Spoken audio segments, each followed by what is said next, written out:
கோடைனால வெயில் அதிகமாக இருக்கும். ஆனால் இந்த கோடை வந்து வெயில் வந்து ரொம்ப உச்சத்தில் இருக்குது.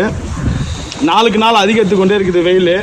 என்ன காரணம் கேட்டால் நம்ம வானிலை ஆராய்ச்சி நிலையத்தில் வந்து மஞ்சள் அலர்ட் கொடுத்துக்கிறாங்க. அந்த அலர்ட் வந்து வெயில் உச்சக்கட்டத்துக்கு தான் அந்த மஞ்சள் அலர்ட் கொடுப்பாங்க. நாளுக்கு நாள் வெயில் அதிகமாகினே இருக்குது.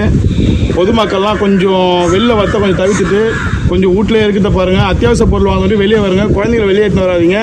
இந்த வெயில் சாதாரணமாக இல்லை, உடம்புலாம் அரிக்கிற வெயிலாக இருக்குது. அடிக்கிற வெயிலில் வந்து நம்ம பாதுகாப்பாக வீட்டில் இருக்கலாம்.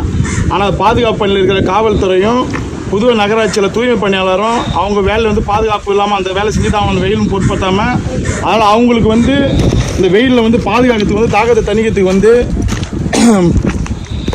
லெமன் ஜூஸு, மோர், நன்னாரி சர்பத்து, வாட்டர்மெலன் ஜூஸு, தண்ணி பாட்டிலு, இந்த வெயில் தாகம் குறைகிற வரைக்கும் தாக்கத்தை தணிக்கிறதுக்கு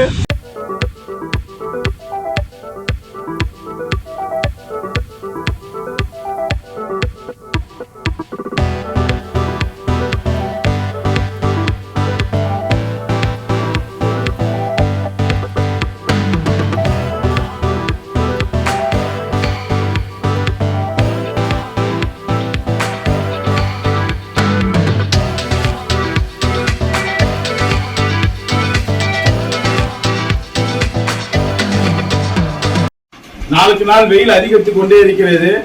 வெயிலின் தாக்கத்திலிருந்து போக்க, அவங்க தாக்கத்தை தணிக்க சாலையோரத்தில் பாதுகாப்பு பணியில் ஈடுபடும் காவல்துறைக்கும் துப்புரவு பணியில் ஈடுபடும் துப்புரவு பணியாளர்களுக்கும் அதன் தாக்கத்தை போக்க நன்னாரி சர்பத்தும், லெமன் ஜூஸ், மோர் ஆகிய 3 குளிர்பானங்களும் இனியிலிருந்து ஒரு மாசத்துக்கு ஒரு 11 to 11 அவங்களுக்கு வழங்கலாம்னு இருக்கிறோம்.